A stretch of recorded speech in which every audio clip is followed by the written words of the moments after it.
Okay, can you hear me now? Great. Hi, you guys can hear me? Okay, great. Hi, I'm Marysol. I am a new, like very new mushroom farmer in Central Texas and Bastrop, Texas. And I am super excited to be here. I am a 20-year vegetable farmer, and due to a accident, I've kind of found this amazing path of mushroom that has helped heal me and given me a lot of new purpose and fun. A lot of fun. Fun guy.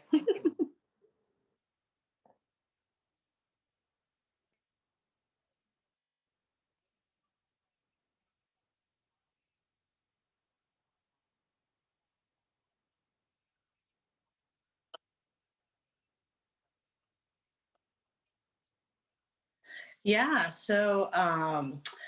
I got into into vegetable farming in my early 20s. I grew up in Austin, was in New York City, went camping in the Ithaca area, and met some organic farmers. And they were literally the coolest people I had ever met in my entire life.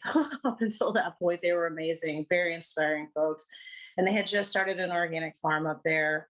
They did a CSA markets and organic blueberries.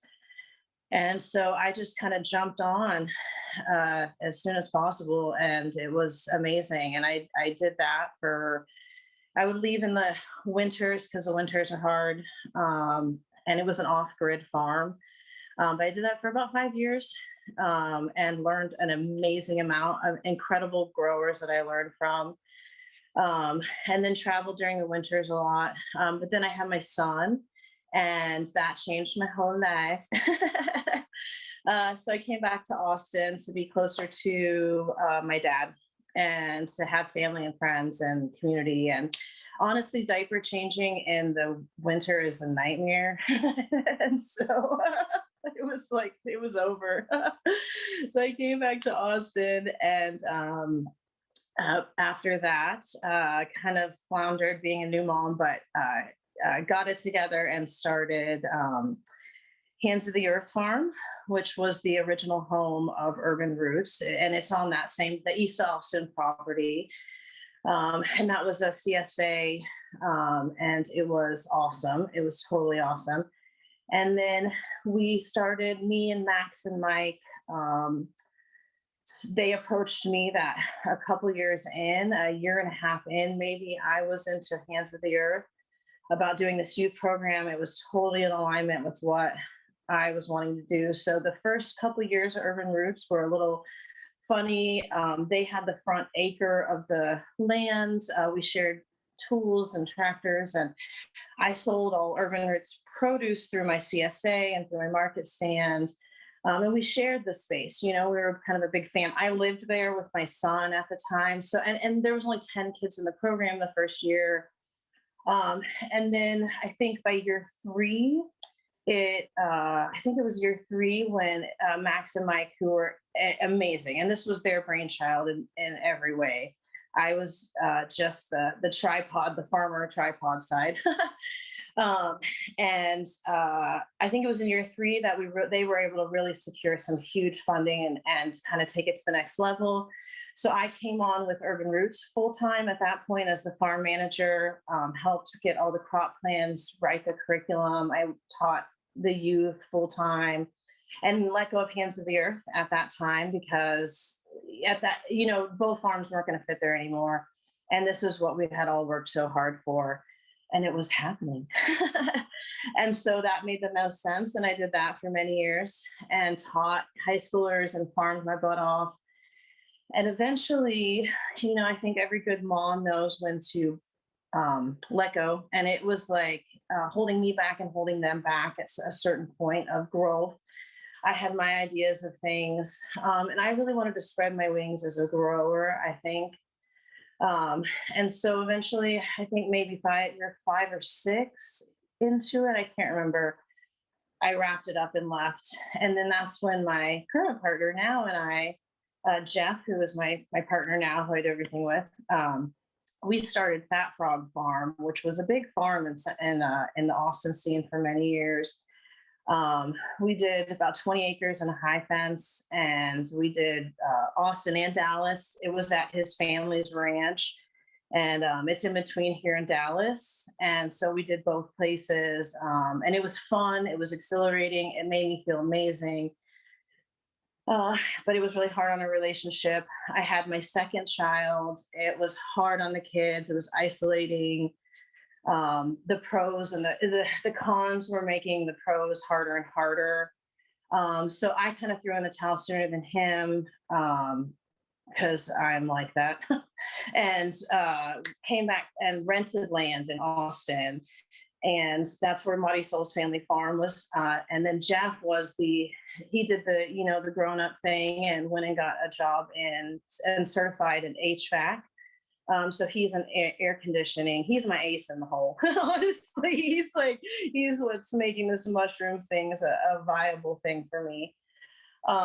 So he did that, and he's got a great steady job doing HVAC stuff, which is amazing. And that enabled me to have my own farm in East Austin for a little while, which was awesome. And a small scale, I'm mom first and farm second. And I've always said that for like 20 years. My kids are first, farm second. But my kids are getting bigger. I had this really gnarly accident on the horse. It was awesome, a horse ride, but the accident sucked. And I have metal from about here to here. And it was that happened about a year and a half ago. And it's been a long, hard recovery. I had to relearn to use my arm. I had to fight for it hard. It was a big reality check about 3 months after the injury. I had some pretty big heart-to-hearts with my physical therapist and my orthopedic surgeon about like my new reality and what I could and couldn't do. And I had, that I could do a lot and I needed to do a lot to keep it from seizing up and becoming unable to use, but that I couldn't carry 60-pound and 70-pound crates of vegetables all day, every day. Like that was not going to happen. And so I was really depressed, and it was a really hard time. It was hard on the kids. It was hard on the family. And I bought a mushroom grow kit. And that kind of took me down the rabbit hole. In all honesty, it was like I was watching my farm kind of go to crap out the window, and there's nothing I could do about it. And I had to let it go. I had no idea what I was going to be doing.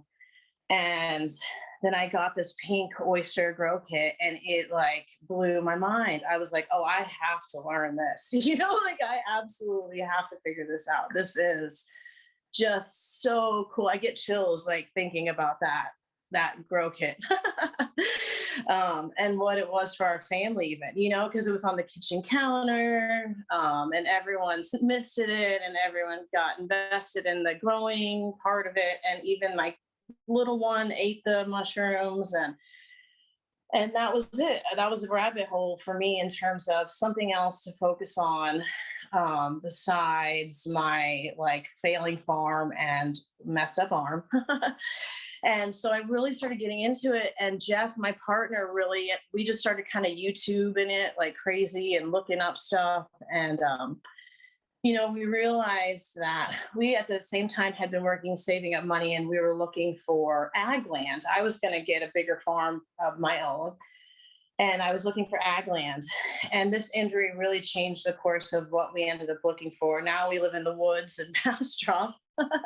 And we started looking for a barn to grow mushrooms in, and as opposed to open land where I wasn't looking for anything wooded at all. And we realized with his HVAC gifts and my gifts of growing things really well, and I'm super OCD, and I think that goes very well with this. I think that it helps a lot. There's a lot of particulars that I think, as opposed to that kind of part of myself being an annoyance, this is a place where it's really thrive, if that makes sense, because it you can tease the particulars forever and it just helps. So yeah, this kind of what started me, our family, but really me on this journey of mushrooms.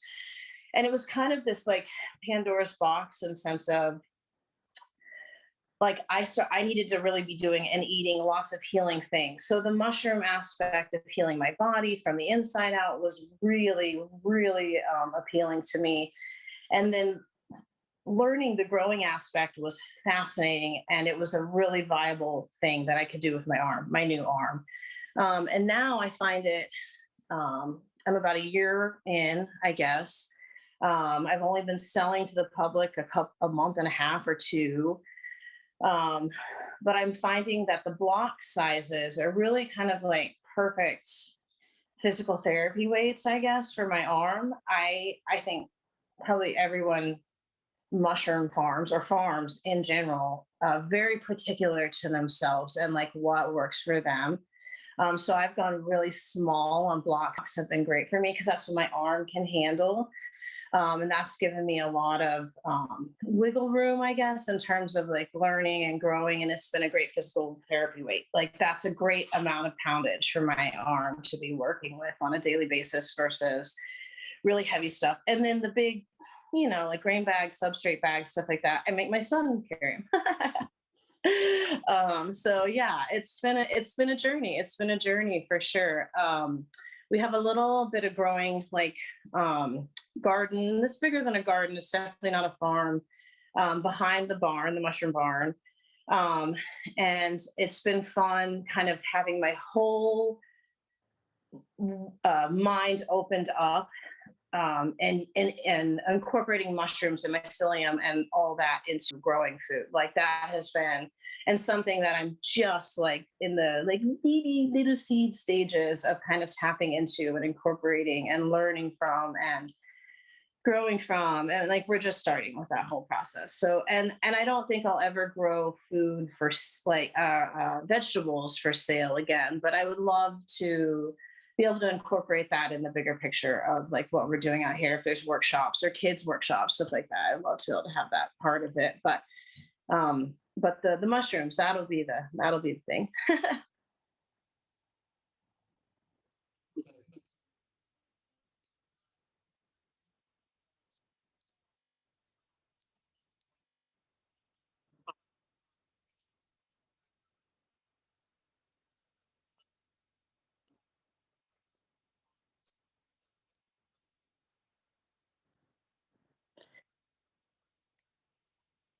Yeah, it has been, it really helps actually. I think you hit a place in physical therapy. Everybody's different and their healing journey is different. But when you have really bad trauma that you're recovering from, you hit a place in your physical therapy where you really need your physical therapy to be part of your life. Like it needs to be really incorporated in your life.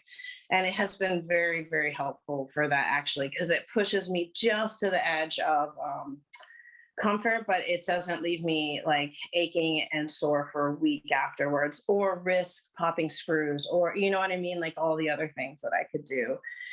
So yeah, it has been like very helpful actually. I just graduated this past week to 7 pound blocks. Actually, I'm very proud of myself. I feel like the 7 pounds are a little bit of a stretch, but it's how it felt with the 5 pounds at first, where it was a little bit of a stretch. And then I've been working with that all year. And now I'd say 2 weeks ago, I just started doing 7 pounds. And that is it's feeling good. It's feeling good. I like the weight coming out of them, the mushrooms, the weight of the mushrooms coming out of them. So I'm pushing myself.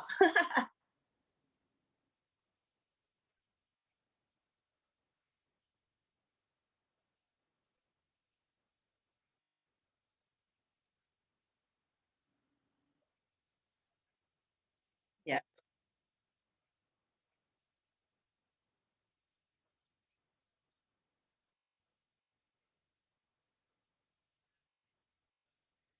exactly.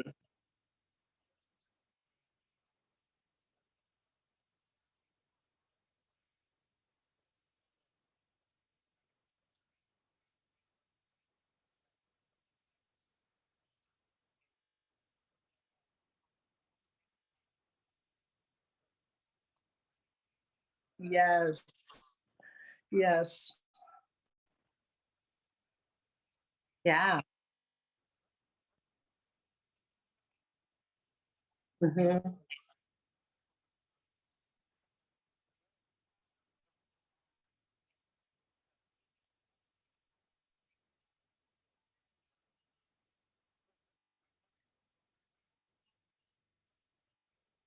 Yay. Oh, I'm so excited about this.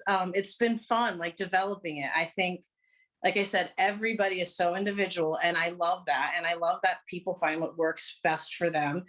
My process right now is that I have a little lab. It's a 10, so we have a 900, a little over 900 square foot barn that was just a metal building, and now has a floor and electricity, insulation, air conditioning, and a lab. And we just finished putting up the walk-in cooler. I've got a little 10 by 15-foot lab with two flow hoods right now. I do cloning from either really badass mushrooms I grow. I've bought uh, uh, liquid cultures mostly is what I buy, if I'm buying it from somewhere. But it's like a one-time deal. Once I get it going, then that's it for me. I can keep it going from there. I really only work with clones, I guess. I mean, I think that's the standard, but that's what I do. I go to a agar petri dish in front of the flow hoods, and then I do a bunch of each one from different clones, find the best, sometimes clone again, sometimes not, depending how like how strong they are. And then from there, I go to a liquid culture. I like honey. I that is a big debatable one, but I like honey for principle. And it's a little takes a little longer, and I'm totally down for it. And I have beautiful liquid cultures, and then I go from the liquid cultures to the grain bags, and I do the grain bags in a uh like I sterilize those in the All American. Those get really really sterilized. And I just pour. I've done so many different syringes, this and that, and all kinds of stuff. And now I just, because I have a sterile lab that I keep really freaking clean and sterile, and we've got sterile air, and it's all nice. Um, I just lost my train of thought. This is so funny. What was I just talking about? Oh, yeah. So I just open up and I just pour the liquid cultures in. I do a nice healthy pour. I've kind of found my balance. I use a little bit of the substrate mix at the bottom of it to kind of soak up any extra that I might do liquid wise if the bags are a little extra liquidy, because it saves me a heck ton of time, and like it's a lot easier. And I've got a sterile environment to do that in. Then I seal them shut, and then I go from grain to substrate bag. And I've experimented with that, but mostly I just do a 50 fit the master's mix, the 50-50 oak soy. And I do a dry bag method right now. But again, all of these parts of it are brand new for me. I still experiment, and things are going to change or are changing, or maybe not. Maybe I found great methods. But I've got kind of like a hot water sink set up where the dry bagging is pretty fast for me. I've got it down. And that might change, like I said, if I get a bigger mixer and buy substrate in bigger quantities and stuff like that. But for right now, this is all fine for me. And then they go into the shelves, and then I've got at the moment a 10 by 10 grow tent, which is just temporary, but a great, great, great place for me to learn what the heck I am doing, and like if I don't like a fan or something, I can just undo the zip cord and move it and then do the zip cord. You know what I mean? Like you're not sawing into walls. It's just a different thing. The grow tent has been a blessing because I've been able to learn a lot of lessons in it. I don't love it though, because it's harder to keep clean, in my opinion. I'm like scrubbing that thing constantly to keep it clean, and in the future. But it's just like we do all the work on this ourselves. And so we're just going at a slow and steady pace. So future goals are to have two separate, permanent grow rooms that we build, that I can keep one at a lower humidity and one at a higher humidity. and play with that a little bit. But that's not today. That's like the future goals that's coming. We're still like, one step at a time. But that's the future. But for right now, I just have one 10 by 10 grow tent that I'm learning a ton of stuff in terms of how mushrooms like to grow and how they what they do and do not like. And I have messed up a lot, honestly. But it's okay because it's all smoothing out. Like the mistakes are leveling out for sure, and they're still here and there. I don't even want to call mistakes. Whatever they are, learning lessons, opportunities, for growth, the opportunities to become a mushroom farmer. But there has been a lot of thrown away substrate bags, or not thrown away. They're all being composted.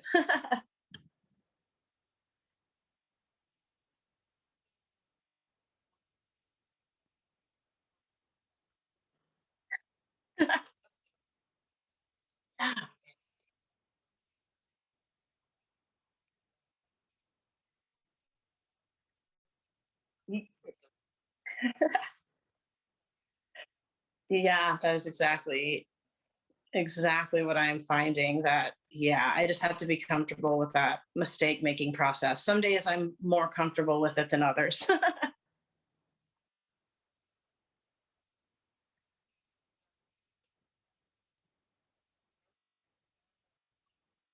Yeah, mostly.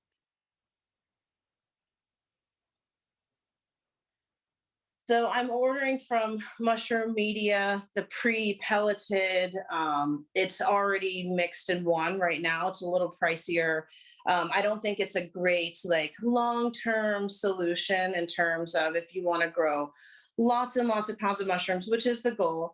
But for right now, for my arms capability, for the one lady thing, pre-pelleted. Oh, this is kind of feedback. One right now. It's a little. Can you guys hear me again? I don't think it's a long-term solution in terms of if you want to grow lots and lots of pounds of mushrooms, which is the goal. But for right now, for my arms capability, for the one plate thing. Can y'all hear me? This is kind of feedback. One right now. Can y'all hear me now? Okay, great. No, sorry. Great.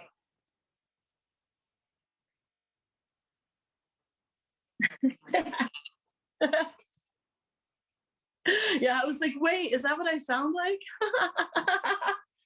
Oh, that was funny. Yeah, I don't know where I was. What was I?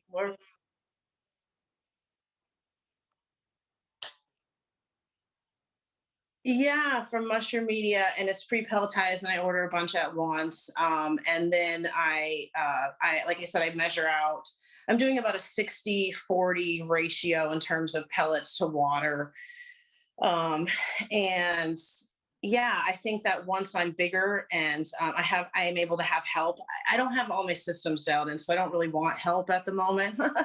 But once I do, then I'll have help, and we can do much bigger things than what it won't be just adjusted around my arm, I guess, if that makes sense. Everything is like, what can her arm do currently, which is fine. It's awesome. So that's what I'm using right now. I have been doing some experimenting with half soy, half oat straw, but pelleted. And so they don't make that pre-mix together, but I've just been mixing them myself in a big bin and doing that. And just kind of seeing for the fast, like for the oysters, I hear some people have had success with getting bigger flushes.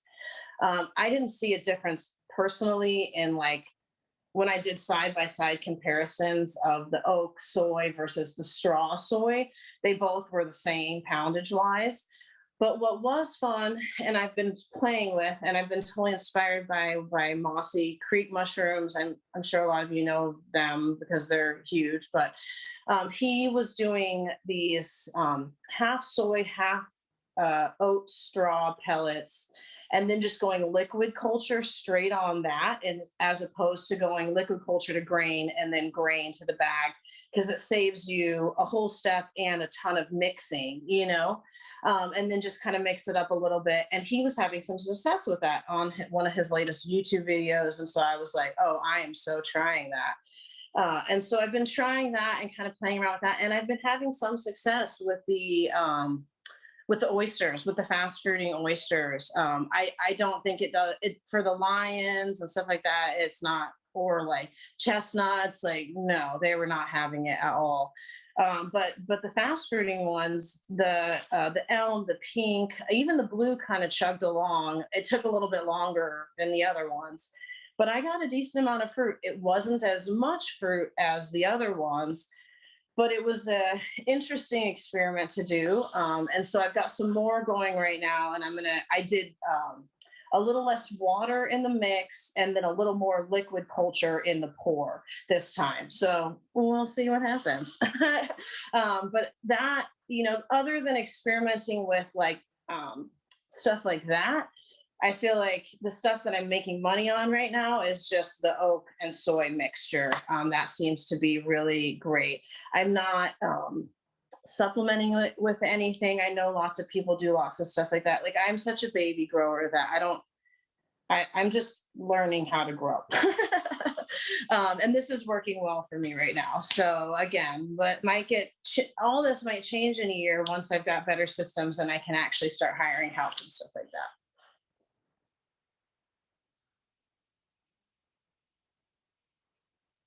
Yeah, so right now I've been doing about 40 to 50 pounds a week this past month. And like I said, I just started selling to the public. And so that feels like a ton for me personally. Feels like a really manageable amount where my kids aren't getting the shaft for the mushrooms, which that could easily happen. Um, and that feels good. I'm tweaking my systems, and I think I can probably up that to maybe 75 pounds, maybe more by myself without losing, spinning plate, so to speak. I don't think I can do much more than that by myself, though, in all honesty. And the goal for this space, or what we kind of specked out, was to be able to do like a consistent 200 pounds a week. So to do that, I will definitely have to get help. Like, there's no way that I can do that by myself. But for right now, I feel like for me, like for what my goals are, and I have very like I'm a really big fan of food sovereignty, and not people not being swallowed up by the giant massive food conglomerates and stuff like that, and then that people, just by coming together as communities, can grow a modest amount of mushrooms and make a decent amount of money off of it, because we are coming together as communities and we're not allowing these giant food conglomerates to swallow up our food autonomy. So I'm a huge fan of that. Where I sell my mushrooms are all smaller scale places where you can go and stroll the farms and stuff like that. And if you want, I can get into where I'm selling and stuff like that too. But yeah, yeah. So currently I am selling you go to Boggy Creek Farm in East Austin, and they have it Wednesday through Saturday in their beautiful refrigerated case. And there's a nice mix of mushrooms there.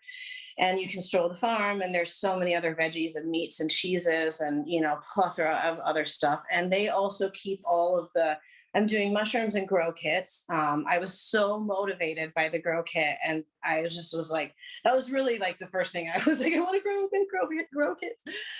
So I've got grow kits at Boggy Creek, and I've got mushrooms at Boggy Creek. Eden East Farm in Bastrop, here in Bastrop, that they were really I went to David and was like, I need a soft space for this to land while I figure out what the heck I am doing, like packaging wise, everything wise. And so he was at Eden East Farm in Bastrop was that for me. They were wonderful that first month, even now, even to date, as I still don't have the consistency or any of those things that I like really want to get to someday. But you can go to their farm stand Wednesdays and Saturdays and pick up my mushrooms anytime and stroll their beautiful farm and buy their beautiful produce and canned goods. And they have, like face products and stuff like that. They're awesome. And then there's some restaurants that are that I'm working with. Storehouse and Bastrop is kind of features them all the time. Barley Swine features them.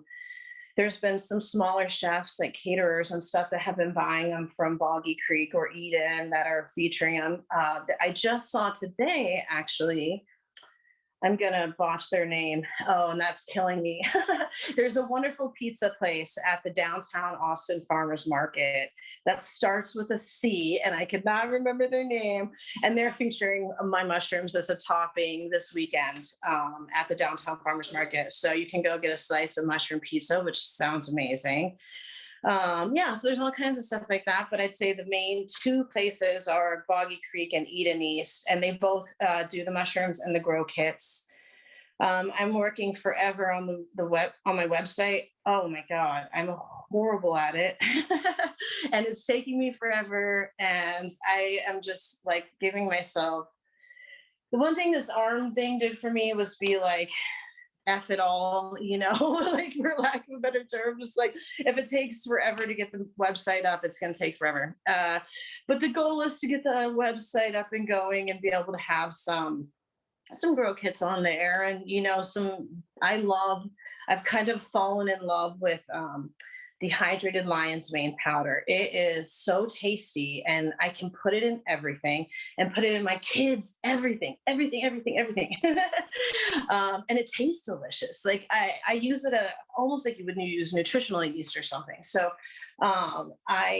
things like that. I would love to be able to have kind of dried stuff and stuff like that on the website. Again, these are like next year's goals. Today, I'm just trying to get better at growing.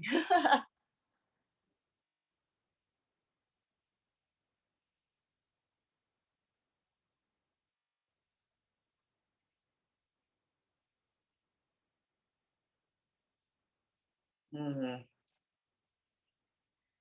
So right now I'm doing uh, 4 different oysters, a lion's mane, a chestnut. I've got shiitake and maitake in the works. I keep failing with the maitake. I keep failing with the shiitakes, but I keep getting back up and dusting myself success with the chestnuts. Not enough to sell because I eat them. They're so delicious. But so I feel like I've started to get my rhythm with them. And like I've got grain. I'm like, okay, I'm not giving up on them. I'm ready to go back with them. I feel like we're understanding each other.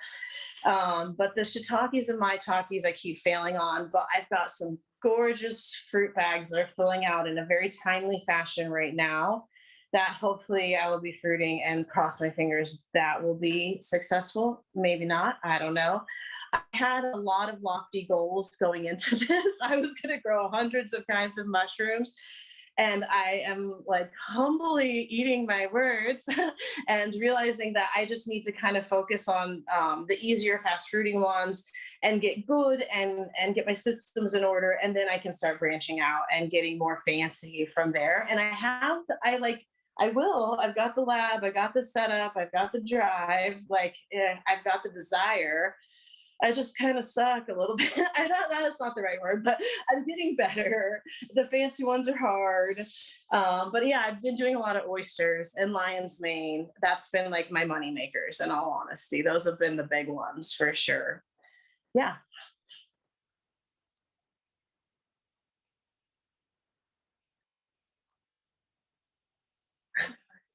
Yeah.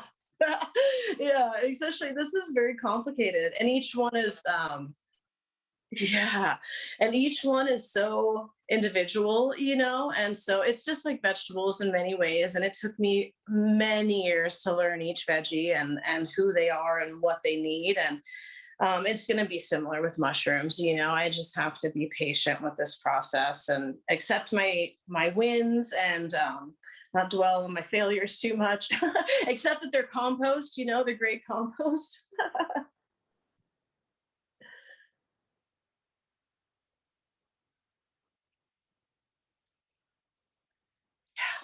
Yeah, exactly. Exactly.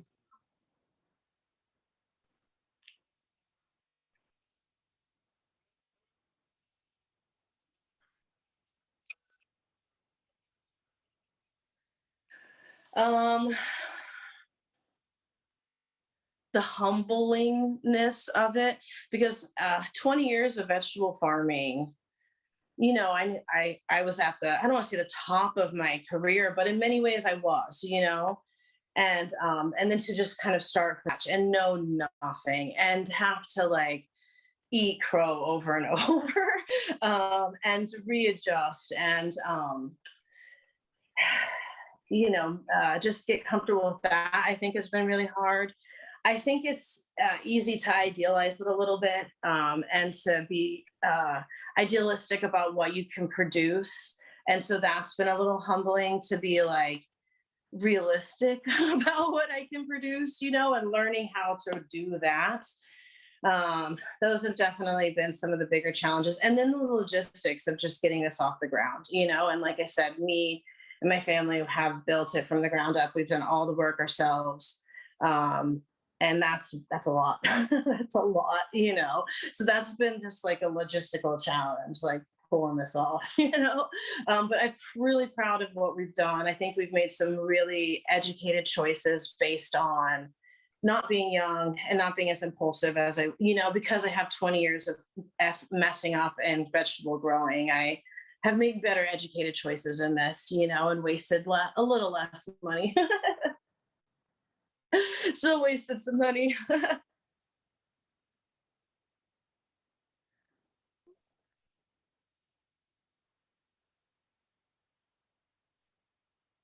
Yeah. Hi, Marisol. I'm on again. I sorry for the awkward transition. I was just trying to figure out a good time to jump in and say hello. And Yes. y'all have been having such a good conversation so far. So it sounds, I'm interested in knowing like your relationship with cooking mushrooms and like some of your favorite recipes. Do you cook with your own mushrooms or do you like to sell them all? Like, what is your favorite? Yeah, this is such a good question. I have a hard time. I love mushrooms. It's part of what also drove me to this, is that they are so delicious. I eat them almost every day. I mean, pretty much every day, unless it's just like a busy day and we're gone or something. I'm eating them every day, some way or fashion, because they're in my life so much right now. So I'd say for the past year, I've had a steady diet of mushrooms. There's different things for different mushrooms. There's the standard classic Julia Child, put them in a cast iron, don't crowd the mushrooms, butter, salt and pepper, and then you can put them on anything, literally anything, and make it just a like phenomenal dish, from like any different which way, and so that I love. I also have really gotten into kind of I'm just getting into like dehydrating and all that kind of stuff, so that's been super fun. I have just fallen in love with the dehydrated lion's mane powder. I just dehydrate it without just straight. I just slice them pretty thick. I have a big dehydrator. Stick them in the dehydrator for about 12 to 14 hours at like 120, 125 overnight, because they kind of stink, when they're blowing out. So I do it at night. Dehydrator are we talking about? Yeah, it kind of stinks when it's blowing out a little bit. So I do it overnight. And then I take them and put them in I have a super fine blender thing or whatever, and blend them up into a powder at that point.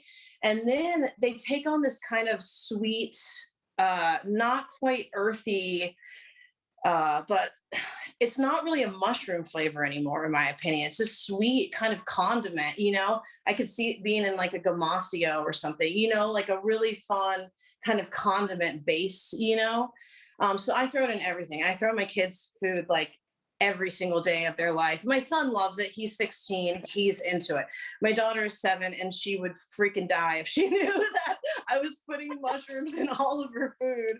But, once it's just a little spoonful, and she doesn't even know it's there, which is amazing. But I like to top it on everything, salads, all that kind of stuff. Then there's like the, more cooked, in my opinion, if you're going to do like a curry, like a mushroom curry or something like that, pre-cook your mushrooms before you stick them in the curry. Like if you're just throwing the mushrooms in with the curry along with like everything else or anything soupy or saucy, they're just going to cook down to mush. You're really going to miss the integrity of them. You're not going to get that as much of a mushroom goodness. So I pre-saute them with just butter, but you can just use any oil, and just give them that little bit of browning so that they keep their integrity when they're in like soupy or saucy or stuff. And I add them in towards the end, like just as like that, so they're not losing it. Mushroom soups, I love mushroom soup, like a creamy mushroom soup, and then you can cook the crap out of them and it doesn't really matter. And that's simple, a chicken stock base, that you're cooking with lots of mushrooms. Everyone's taste is different, but I cook it with lots of mushrooms, cream, butter, salt, pepper, a crusty bread. You can't go wrong. It's just like rosemary, all that kind of stuff. It's amazing. And yeah, one other thing that I have done that I have found fun, and I'm not totally like dialed in with it yet, but is making patties with them, like throwing them in a food processor and just having a little Tupperware in my fridge with like food processed mushrooms that I can kind of mix with breadcrumbs, lentils, whatever, and make little patties with them, or throw them in kind of like patty like stuff that we're doing. I even threw them in burgers. We were doing like burgers the other day, and I had a little bit left that was food processed that was kind of like at the end of its life, like it needed to go. It was like compost or hamburgers, so I threw them in the hamburgers and they were freaking delicious. I mean, that was really good. That's what's great about the mushrooms. They're like completely adaptable. You can adapt them to anything. I mean, like I said, I have just found that like they can turn to mush quick if you're going to cook them for a long time. So just take that into consideration for sure. Myers mushrooms, one of the other Myco hangouts you guys had, he had talked about pre-boiling them before you make the jerky. What a difference. Holy smokes. Like, because I kept trying to do jerky and it was okay. But the pre-boil, like night and day difference, in my opinion. And that's awesome. been fun. Yeah, that's been really, really fun. Are these products that you're interested in selling in the future? Like you're experimenting with all these amazing sounding products and then eventually you'll market them? Exactly. Cool. It's like, I really feel like the next year is going to be a lot of me figuring out my systems, figuring this whole thing out, kind of dialing it in so that the following year can be a lot of like blossoming and growing from that point, but yeah, I love cooking them. Actually, I'm like obsessed with them. And I think that's pretty amazing that you have them every day right now. I wonder if you're gonna like keep that up as you continue down this path.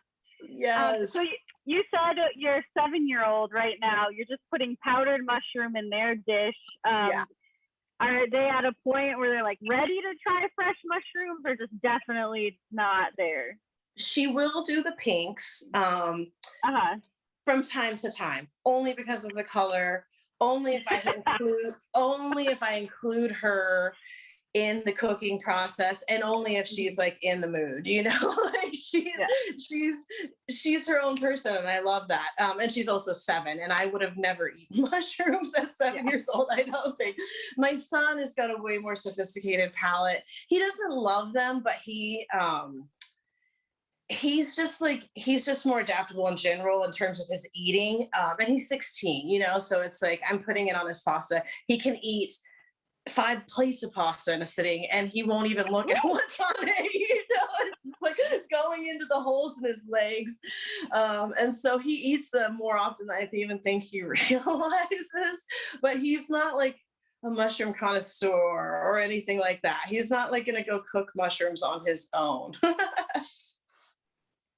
I was going to say he's 16 now, so you're starting him like relatively young. Just wait until he's like 20, 21. Yes. You know, he's on his way to being a connoisseur if he wants to. that's a mother can dream, right? Yeah. So we have a different changing topics. We had a question coming in the chat from William asking about like how and when do you integrate your mycelium blocks into your soil or garden at your house? Love this question. And honestly, you guys, this society has given me so much confidence in really jumping into that, because it was a really, and that's funny to say because I'm like a 20-year farmer, but I was intimidated in how to really incorporate these blocks into my farm or into the garden, you know. I do, at this point, I am now only doing one flush per block, and sometimes a second flush on the elms. On the 7-pound blocks, I'm doing a second flush because they're so fast and aggressive and they seem to be able to handle it. The other ones that they risk contamination too often. I have found that I'm just doing only one flush. So after that first flush. So the pinks, the elms and the lions, no, sorry, not the elms, the pinks and the elms. Lion's mane. The lion's mane, yeah, the elms are really the only ones I'm doing a second flush on. Everything else, I'm only doing one flush on. And I tried, that's where a lot of my failures were. I don't want to call them failures, but I tried to extend that and push that a lot. And it just was not an option in all reality, which is totally fine. If you're wanting to sell mushrooms, it's different if you're growing them as a hobby. But now what we have done, and it's been fun, and it's an experiment, and we'll experiment with other stuff later, but we have because we're a farmer, we have a lot of farm equipment. We have an old 1940s manure spreader that we have backed up and parked right next to the mushroom barn. So I just wheel my wheelbarrow over to the manure spreader, and then I just empty the blocks. I just rip off the plastic and put them into the manure spreader, and then we let them sit in there. And we've had so much rain that we haven't had to water them, I think. But if it wasn't very rainy, we would. There's like an ant crawling on my phone. Sorry.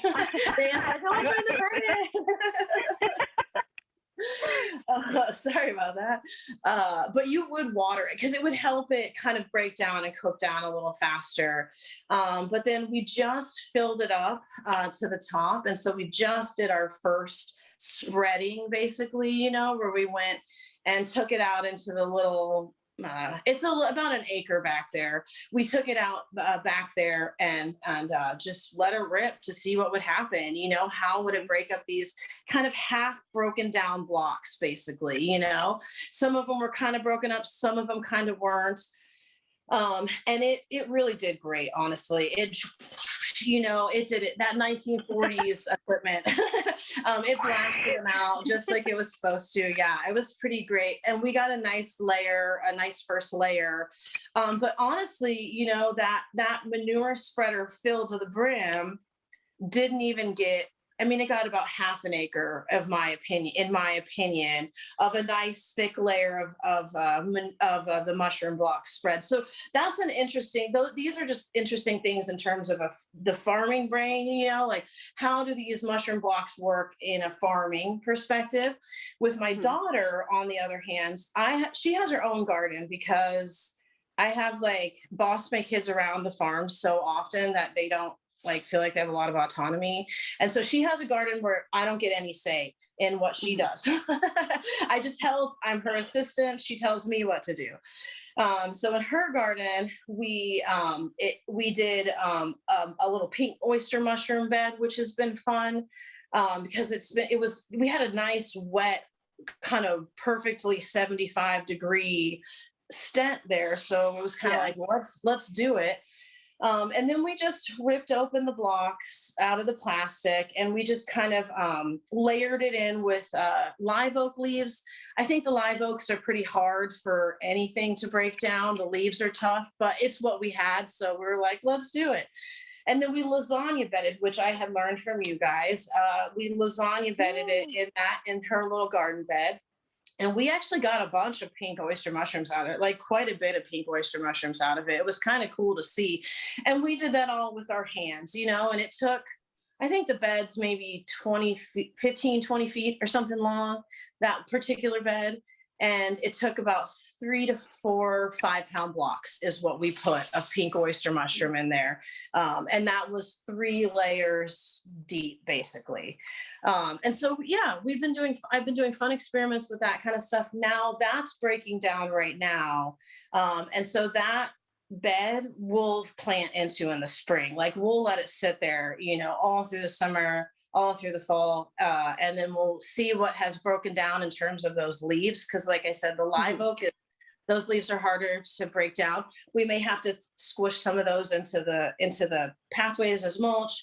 And then we'll plant into that bed and we'll see, we'll have some really good kind of like fun first goes at it.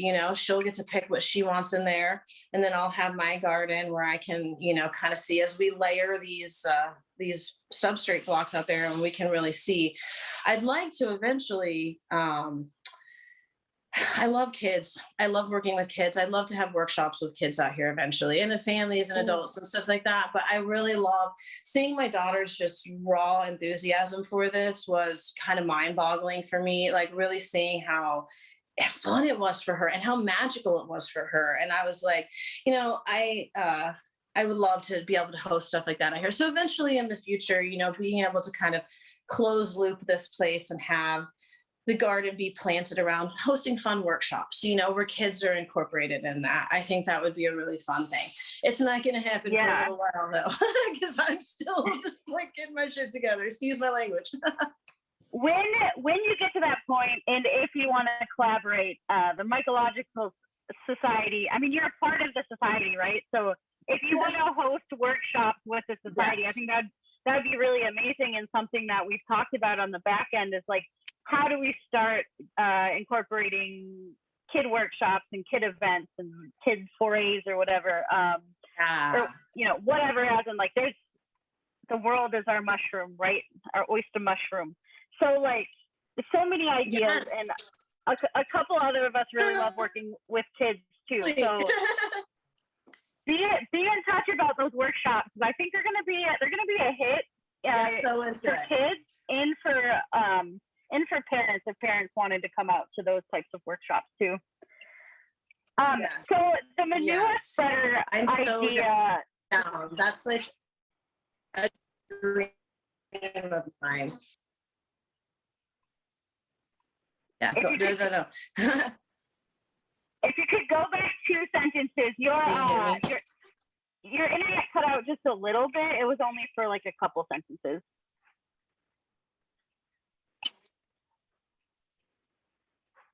I was just saying, yes, I am so excited for all of that. And is it freezing up again? No. Okay. What about now? Am I okay now? Yeah. Okay, great. Sorry, you guys. It's in the pine trees. The internet is so shady out here. Oh, yes, I am so open to collaborating with that. That is like a dream of mine, in all honesty. And I would just like think that you guys have the perfect vehicle to make that dream come true. Cool. I was just going to say it froze on like a really cute face. You were like smiling and we could still hear your voice, but your picture was frozen. While you were frozen, I was just trying to say that I think that manure spreader is a pretty good idea. Before you took it out and spread it in the field, did you get any mushrooms fruiting from that huge pile of spent sawdust? Yeah, there was mushrooms fruiting all up in it. But all of them, I mean, it's just, I mean, yes, there was tons of mushrooms fruiting in it, but none that were like of a quality that I could sell, if that makes sense. None that I could charge a lot of money for, but they were awesome and we ate some. That's the stuff you powder. Yes, exactly. William has another question. He said, can dead grass act as a substrate if there's a mushroom bed next to it? Say that one more time? It was kind of breaking up. I'm so sorry. Yeah. Can dead grass act as a substrate? Like say there's a mushroom bed next to it that has already taken off, and then like say you just mow your grass next to it. That's what I'm understanding, William. You can chime in. Could that grass grab onto the mycelium? It is a game, in my opinion, and you guys can chime in because I'm brand new at this.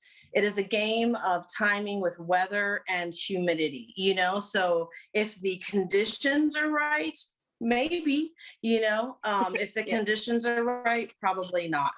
And that would be, I mean, again, I'm a baby grower, so if you guys have a better answer for that, please chime in. But that's what I would guess is like, you got to work with the conditions, and it seems like the more aggressive varieties, they want to grow on plastic. I mean, they'll grow on anything, I mean, that's not true, but like they want to grow, and so yes, the chances are bigger that they would creep over, but you got to have good temps and good moisture. Yeah, I was gonna say something similar too. I could see the grass or the grass grasping on to the mycelium eventually, or and they do want to grow on anything. I was posting a few pictures of oysters growing on my underwear and pants. Yes. Yes. They want to grow. Yes, they're amazing. They're amazing like that. They're very inspiring. Yeah. Are there any other ways that you want to incorporate your blocks into your yard? Yes, but I don't know them yet. I feel like I'm just scratching the surface on what we can do with the blocks, if that makes sense, because my head has been so buried in how do I even make this happen? The blocks have been kind of the end of the chain, the last one to get attention. And so, yeah, eventually we'll figure, I think I will dive more and more into like what and how we can work with them, but I just don't know yet. I'm not exactly sure what that's going to look like. But yeah, I think there's a lot of uses and things that you can do and experiments. That's what I like with the blocks is I feel like they're just awesome for experimentation. They really, it's like you don't care what happens to them, so you can just do anything you want. And that is really, really cool. There is, somebody, Humble Fungus on Instagram, Jesse something, I can't think of his last name, that really inspires me with his like plastic remediation experiments that he's constantly doing. He's in the Denver area. And this is, I've just found him on Instagram, but he does constant like not home because he's got a big business, a mushroom business, but what's the word when you're not have gone to school and stuff like that? Maybe he has gone to school when you're just I don't know. Anyways, he tries all these experiments with mushrooms eating plastic, and he's always posting about it. And I just find it the coolest thing. Like that's something that I am particularly really interested in is fungus is eating plastic and bioremediation in that way.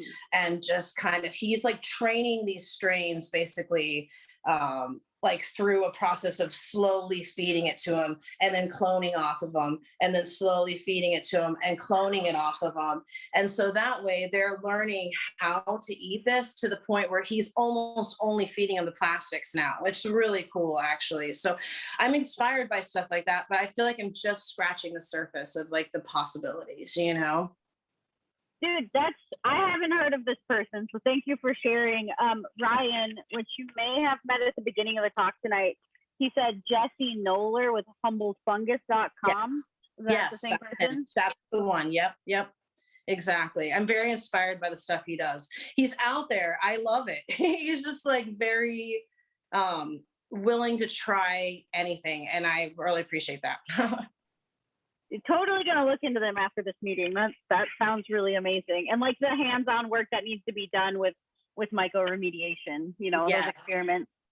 Yeah, like it doesn't have to be just like an idea of like people in these sterile like labs. Well, I do have sterile lab, but different. You know what I'm saying? Like we can do these experiments. Like it doesn't just have to be. It can be anyone. And so I'm really inspired by that stuff. Yeah, and William was just saying like they can see so many things being done with that, and especially with like all the mushroom blocks that we're getting and passing out. You know, during the summer months, we're actively like seeking other ideas and people brainstorming together about what to do with these blocks in the summer, since they don't fruit as well outside in your beds. Exactly. Or certain varieties don't. So, yeah, I wanted to give a shout out to Angel for making those videos. The ones you're talking about, the beds that you made, like, yeah, they're so helpful. They really are. I love them. Yeah. Yeah. And there's not a lot of stuff like that out there. It's kind of interesting when you start opening this door that into the mushroom world, that there is some great stuff out there. There really is. And I mean, I am a YouTube mushroom farmer. You know, I have learned to do this through YouTube in all reality, other places as well, but mostly YouTube. But yeah, it's crazy. What other YouTubers do you like? You mentioned Myers Mushrooms. Do you recommend anyone else? Yeah, so there's, in my opinion, the two biggies are Mossy Creek and Southwest Mushroom. Mossy Creek is somewhere in the East Coast, and Southwest is in Phoenix, Arizona, maybe, I think. And both of them have the widest range of YouTube videos available for free, with just kind of their processes of everything that they're doing. And they're really open with their information. And I have watched their videos like so many times, and then go back and watch them later because there was just so many things that I've missed. My kids are sick of me watching mushroom YouTube videos. There's lots of smaller people that have like one video here or one video there that I'll glean information off of. That I honestly, I can't think of any other like people that have a catalog of information on YouTube except for those two. I find there's a nice community on Instagram. That's my social media of choice. I have no idea what's alive on Facebook or the other places. But I have found there's a woman named Annie Hilltop Mushroom. She's in Bakersfield, California. And she has been just a wealth of information, and let me come to her like with so many questions, so many silly questions. And she's been such a like sister to me in this process. And I found her on Instagram, you know, and she's in Bakersfield, California. What's her name? Her name is Annie. Hillside Mushrooms is the name of the and she's a genius. That woman is making it happen. I am so inspired by her. Honestly, she has like put wind under my sails because she's a mom too, you know, and so she has really motivated me in many ways. I really appreciate her. Of course, Paul Stamets has been a huge motivator. You know, My Silly Running was one of the first books, you know, when I first started farming when it first came out, you know, I mean, all those types of things were a big thing. And he's just, his boundary pushing and all of the stuff that he does is super, super, super, super motivational. There's one other woman in North Carolina, and I'm bummed that I cannot remember her name. And she's got a decent amount of YouTube videos, 3 or 4 that are pretty good. I'm sad I can't remember it. She's pretty great that I have learned some stuff from. She does on a big scale. I mean, she's producing, you know, thousands of pounds of mushrooms every month. She's got huge autoclaves. I mean, she's doing it really big, and I can't think of her name. I'm so sorry. But there's some amazing people out there doing some awesome stuff that I have been grateful to learn from. Really, really grateful to learn from, for sure. Shroomtown, what is her name, from Houston? I first saw her on you guys on this hangout, and then called her and was like, can I be your friend? Can I learn from you, please? And she was so nice and so amazing, and gave me a ton of help, answered a lot of questions. You know, when you get to a certain point in this, it's like you're all in and you don't have a lot of people to talk to, you know? And so she was so just generous and kind with her knowledge and all that kind of stuff. So there's been some amazing people along the way that have been a wealth of knowledge and helped me and inspired me, you know, that's for sure. I'm grateful. love that you're finding that in the mushroom world, that people are just willing to share their knowledge. I'm wondering if that also happened with you in the veggie world, or if it was a little more isolating.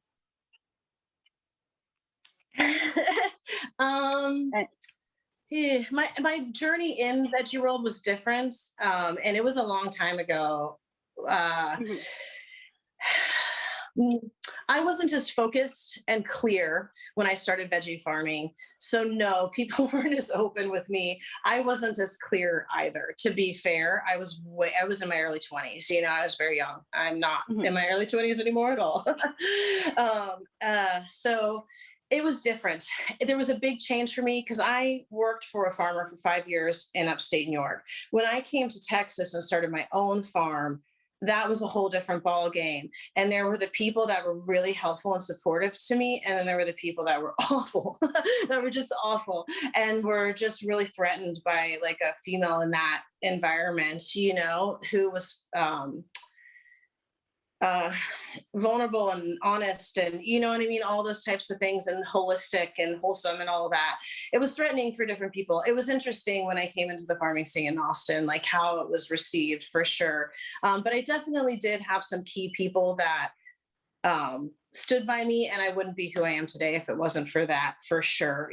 So it was different. I feel like my age and my clarity plays into the response that I'm getting from people right now. I'm being way more intentional kind of about who I reach out to, and try not to waste people's time. When I was younger, I would waste people's time. I wasted so many people's time.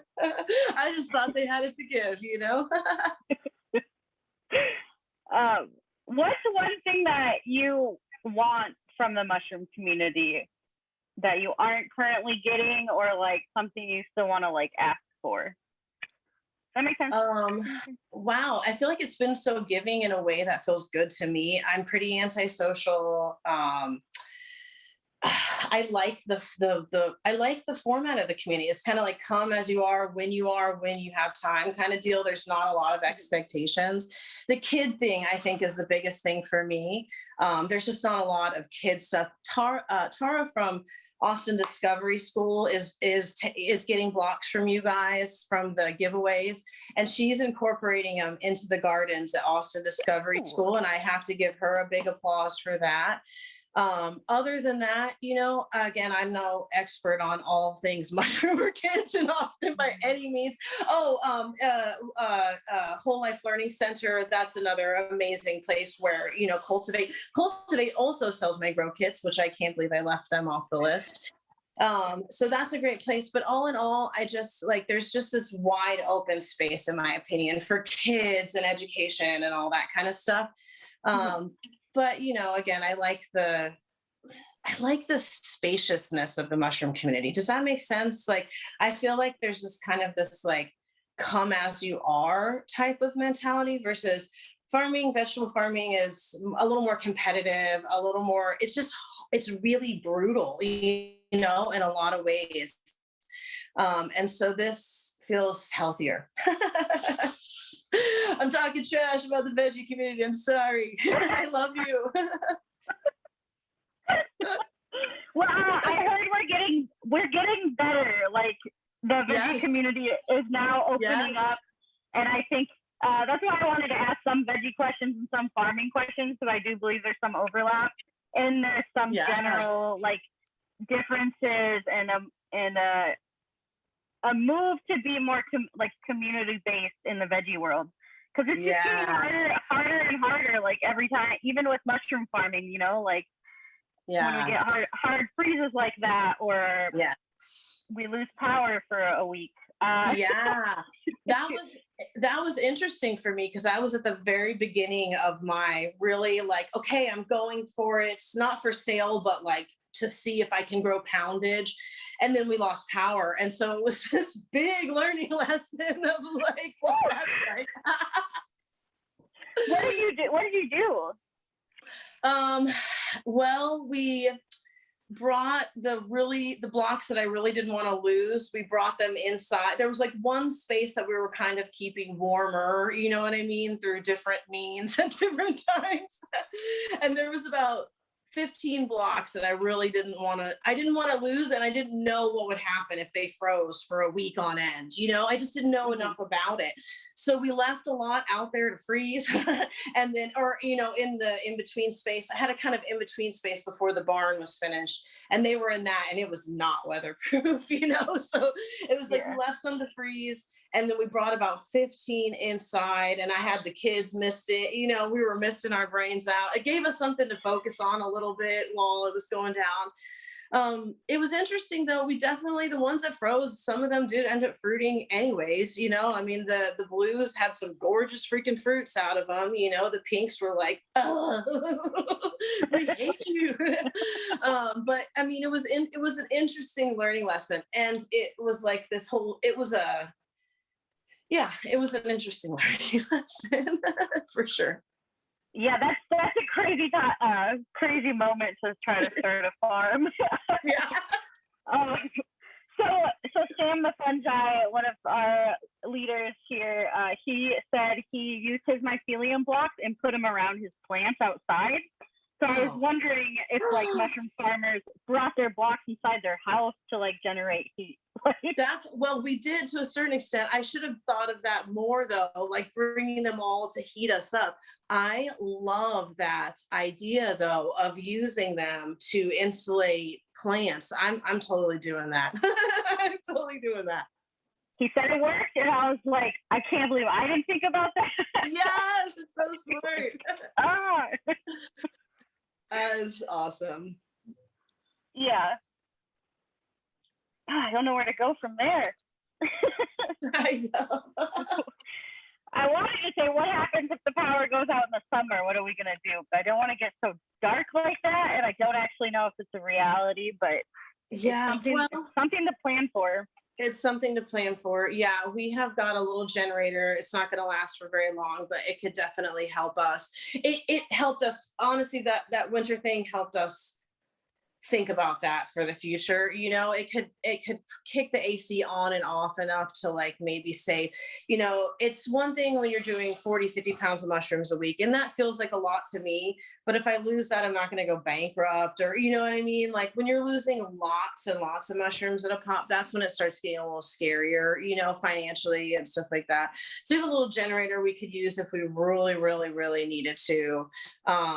But that's part of being small, I think, too, is just that, like, that's part of Mother Nature that we all just have to accept, and vote. People vote. Vote. Please vote. We need better legislation. We have really crappy people in government in Texas. Sorry for saying that, but it's true. Not everyone, but most of them. I agree with you. Central Texas Mycological Society is nonpartisan. Yeah, nonprofit, but individual people have very strong opinions, and I love it, and I love that we can share them. So don't be shy when it comes to that, because it is important to talk about too, like, because it does impact all of our lives. Yeah, it does, so much so, actually. Yeah.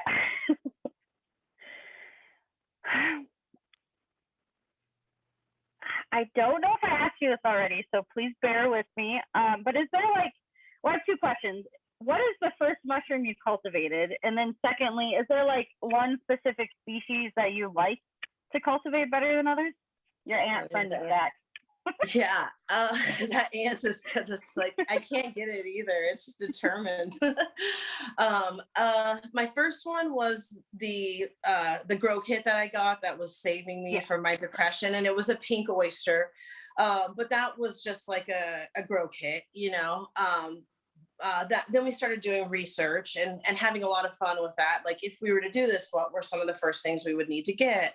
And a sterilizer was the first thing I bought, was an all-American electric sterilizer. I bit the bullet and bought a nice one. And electric. Yeah, that felt like a big commitment to me. That was like, I'm going in, like that was like, we debated for a while, like, what's our first move, or are we doing this, all that.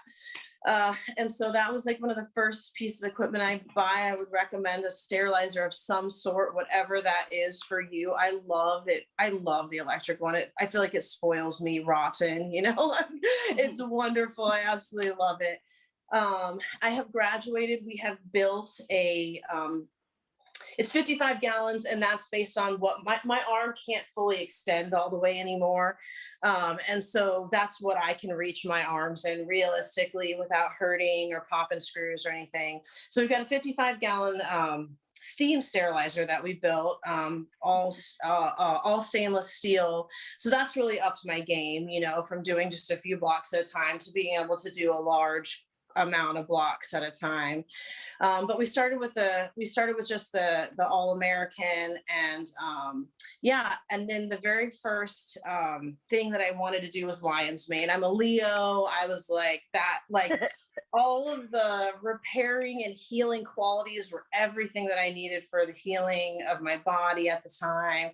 It's such a freaking cool mushroom. Like, it is the coolest looking thing. I mean, it blows your mind when you see this thing. It still does to this day for me, like, blow my mind. So I ordered a little bit of a culture from Paul Stamets, and it was super high quality, and then started cloning from there, started growing and cloning from there. And then just started ordering different liquid cultures is pretty much what I ordered from after that. Like, once I got a taste for the liquid culture, it was, once I figured out I could do it, and we bought a flow hood too. Jeff helped me hook up the fan to it. That opened up my world a little bit more too. So I started kind of diving into some of the other ones. Yeah. Lion's mane, though, has got to be my favorite. I have to say, I love it. I really do. I love the blues too. The blues are really delicious, actually. I mean, I love them all. They're all really delicious. Yeah. So that leads me to another question. So there was a mushroom farm that was at Jester King. They don't exist anymore, but when I took a tour there, it was very mechanical. Like, they had like a ceiling. I'm sorry, I don't know what to call it, but they had like a pulley system that pulled out all their substrate and moved it all mechanically. And that's obviously awesome. That sounds like it's a lot of money. Yeah, that's exactly. I was going to ask if you have any interest in like mechanizing any of these things that you're doing right now, or if it's necessary. Yeah, yes and no. I mean, we have kind of goals that we want to do of growth, and then we don't want to do above and beyond that. I think we've both learned, me and my partner Jeff, we've both learned through the years that, just how to manage our time better, I guess. And so we have a 900 square foot barn. We don't really want to grow much bigger than that. Mechanizing things to a certain extent. I'm already kind of tweaking that and trying to get the bagging systems less intensive for my body and more just kind of a assembly line thing. But I think more than anything, what I will probably transition to is more of hiring people, because I would love to be able to share responsibilities and stuff like that, and be able to dive deeper into some of my strengths, which are selling. I'm great at selling anything, but selling mushrooms. A lot of the like workshopy stuff, there's just a lot of logistics that going into running a business that I'm having to cram into the corners of life right now. I'd love to have more space for that. I'd love to be able to have more space for the lab work. I love the lab work. It's really freaking cool for me. It's really inspiring. And I'm having to cram that in too a little bit, and so instead of mechanizing, I think I would rather hire personally, because our space is tight. It's going to be tight when it's all done being built out, if I inherit a bunch of money, I don't know, I'll probably go somewhere tropical. But if I inherit a bunch of money, I might get some pulleys or something. Well, that's awesome. I like your desire to like want to hire people.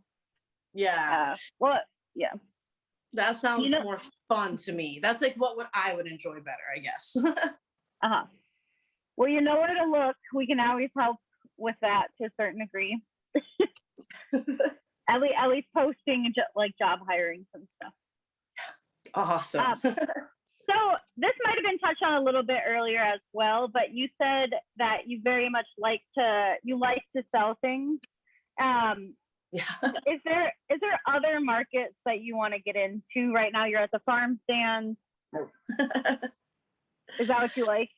No, I don't want to get into more markets. I have spent like 20 years doing farmers markets. I love them. My kids have grown up at the downtown. I mean, my son grew up at the downtown Austin farmers market.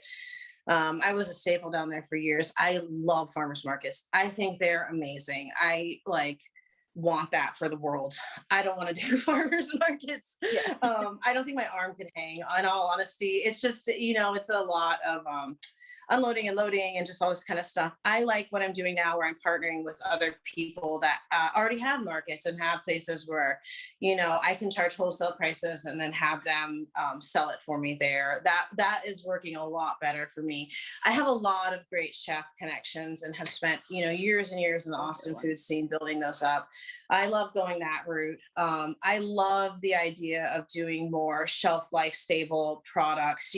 That's something that is, that'll find its way into my world more and more as I have more time and the internet, the website's up and going and stuff like that. I think that's stuff that I can sell online a lot easier.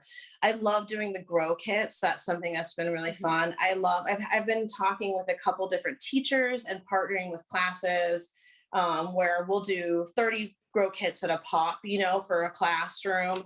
And so getting kind of bigger orders like that, so I want to be able to kind of be versatile without having to do the farmers markets. Like if I have to do farmers markets, I'll hire people to do them. But there's already a decent amount of mushroom vendors, in my opinion. Hi-Fi is a phenomenal mushroom farm, and they've got the markets down, in so many ways.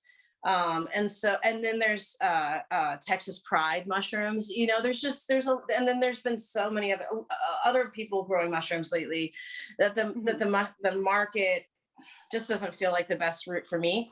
I don't want people to think that I'm saying, though, in any way that the farmers market is not a good place to get a start selling mushrooms. I have been selling at the farmers markets in Austin for like 15 years now. So I've done that pre-work, I guess, if that makes sense, to kind of make the connections to where I'm able to sell and do the things that I'm able to do now. If you're just getting started in this, I would highly recommend going to a farmer's market, because you get the highest price possible. Nobody's taking a big cut, other than whatever your booth fee is. Nobody's taking a big cut from your vegetables. You are getting to talk to people and get a ton of feedback about your product on a weekly basis. Good feedback, which can be really inspiring and keep you motivated to keep going those first really difficult years when you're like broke and living on mushrooms or veggies or whatever the case may be. The farmers market keeps you going. You trade for food there, and that is like a huge thing in those first years. So the farmers markets are awesome. I'm a huge fan of it when you're getting started, but that's not the route I'm gonna go. I'd rather go into workshops, stuff like that.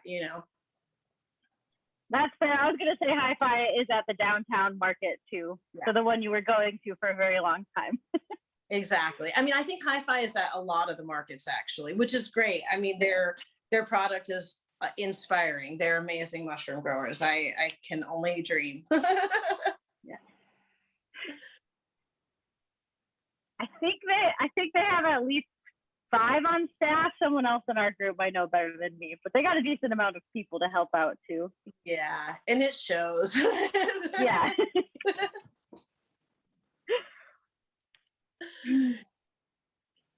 I was surprised towards the, you just brought up Paul Stamets for the first time a little bit ago, and I was like, I wonder if his name's going to come up, because that was one of my questions, was like, who are the main people who inspired you to jump into the mushroom world? But it sounds like you mentioned a lot of them. If you wanted to reiterate any of them, sounded like Yeah. Mossy Creek. Yeah, Mossy Creek has been a big one. You know, it's funny because I will tell a funny little story about a Mossy Creek video. So I'm new to this, and I mess up a lot in the lab stuff. I mean, with all of it, but in the lab, I'm really learning. I don't know anything about it, and now I do, but in the beginning, I didn't. And parafilm is the stuff that you use to put around your agar plates. You can use other stuff, I've heard, but parafilm is kind of the standard of what everyone's using. And if y'all could see the way that I parafilmed my agar plates for like this whole year, basically, I mean, maybe not a year, but like 6 months or 7 months or something. So I'm kind of like, I know that they stretch. And so I just kind of pleated it like with like large amounts, like around each agar plate. It looked like it was being attacked by parafilm. And I was like, God, this stuff, this stuff sucks. It's so hard to use. And it took me forever. And then finally I just rewatched a Mossy Creek video, and it was like, I had watched it before. I don't know how it went in one ear out the other, but I rewatched it, and it's like, how to do agar plates or something. It's like what the video is titled. And he's like, let me show you the parafilm trick. And the parafilm stretches. Oh my God. I was like, and then he folds it. He gets the thicker stuff and he folds it in half. So you get an extra amount of stretch out of it. So it breaks less easy. And so now I have learned how to parafilm my agar plates very, very nicely via Mossy Creek videos that I watched several times. And it took me like the third time for it to actually stick into my brain, because I was like, this can't be right. Like nobody else's plates look like this. Like, why do mine look like this? Oh, so, I mean, you may find inspiration and then have to go back to that inspiration at a certain point, and like revisit it several times for it to actually make sense to you as you go along down the mushroom journey. That's for sure. Yeah, that was pretty funny. Well, you're taking so much information in at once too. Like, of course, not all of it's gonna stick, but that is pretty funny. Yeah, totally. Totally. Yeah, there's, something that maybe you guys have experienced. Maybe it's just me. I know when I first started learning to grow vegetables many moons ago, all of a sudden kind of the world of growing plants opened up before my eyes, and I saw everything growing a totally different way, where I was like, you all have life cycles, and you all like have growth patterns, and and all that kind of stuff, and it blew my mind. And I've had a similar experience with mushrooms this past year in my experience, where I have very little foraging experience. So a tiny bit in upstate New York when I was farming there. People, chanterelle, there's a big, huge, heavy chanterelle season in the Northeast every year, which is awesome. But like other than that, though that's like me tagging along, not paying attention, like having fun more than worrying about what I'm supposed to be doing. I don't have a big forage. I don't have a lot of foraging. I don't know a lot about that kind of stuff. So I remember it was like I just started kind of dabbling and playing and experimenting, and was getting my first mushrooms, and it like tweaked my brain, and I was able to start seeing the fungal world around me, where it like clicked on, where you have this aha, where you're like, oh, I see you're everywhere. You're like, oh, and you just start interacting with it. And then I was, brazen with pulling things out and looking at them and cutting them open, and not being afraid to interact with that fungal world, where it seems so there's kind of this veil of illusion of danger, and not that it's not dangerous, because there are dangers, but this kind of veil that exists between the mysticism of it and like what it really is. So it was such a beautiful, it's still really fresh for me, that feeling of like because I don't know what any of this stuff is. And there are so much more out there than I really had any idea. And they're beautiful, you know? And so that's been a really fun thing to kind of have my eyes opened up to. And I don't know if anyone else has had that experience where you kind of, oh my God, I see you now. Everybody, you know, like you're everywhere. Oh my God.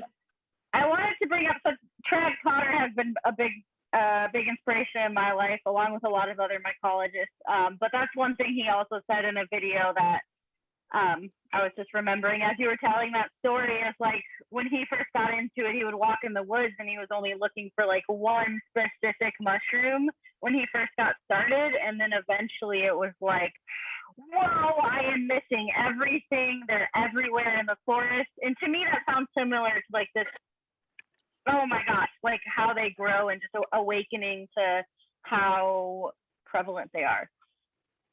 Yes, that's exactly it. Are you interested in foraging more? Is that what I was? Yes, I am, definitely, absolutely.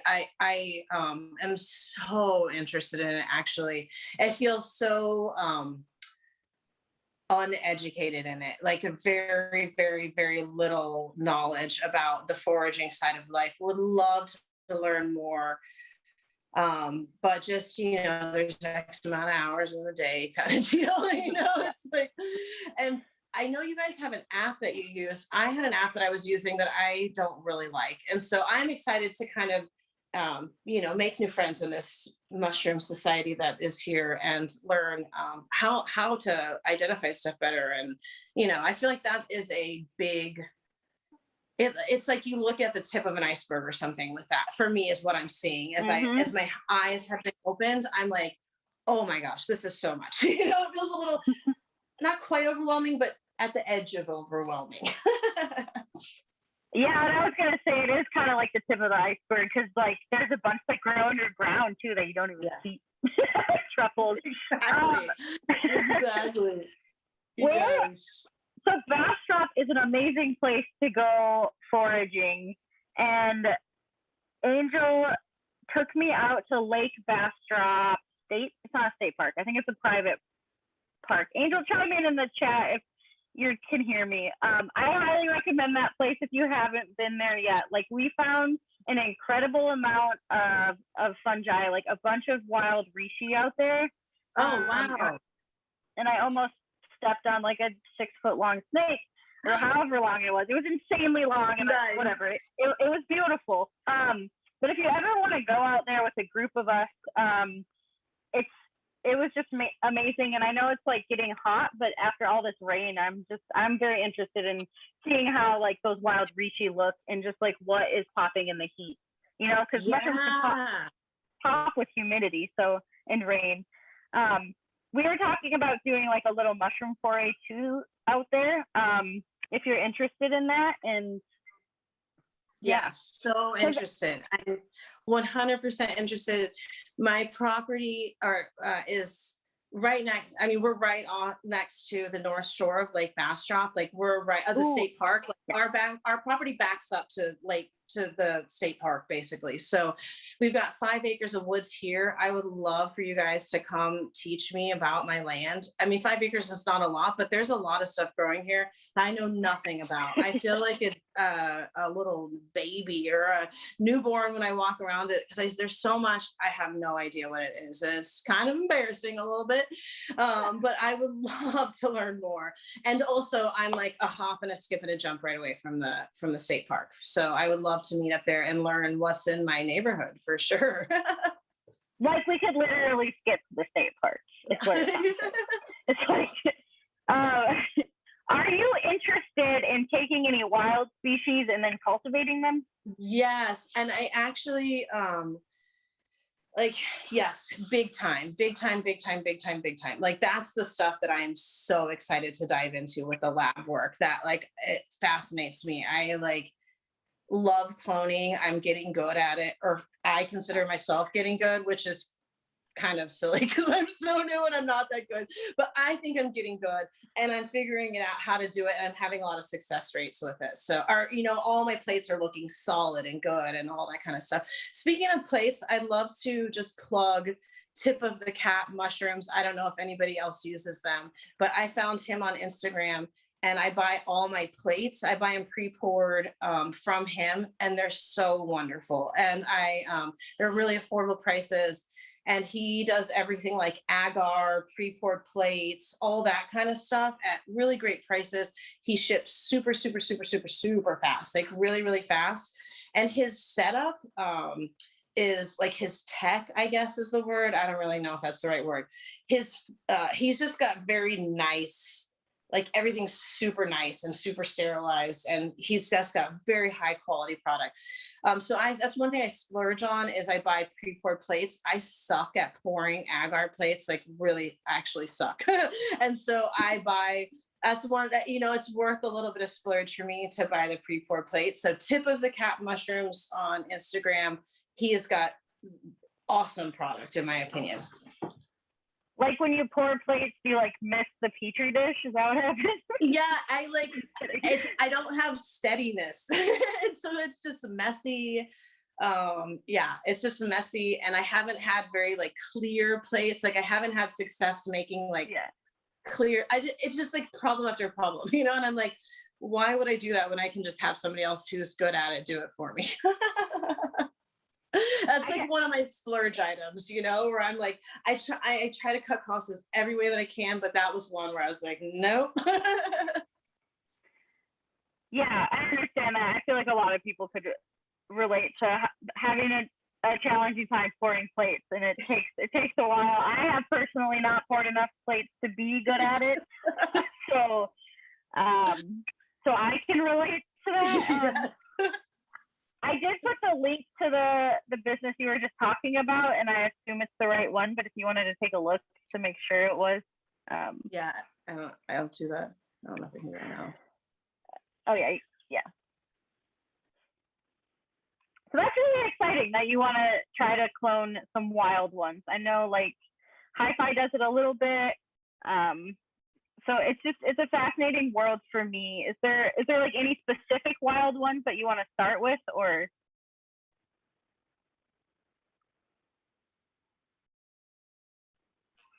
Am I unmuted now? Yeah. Okay.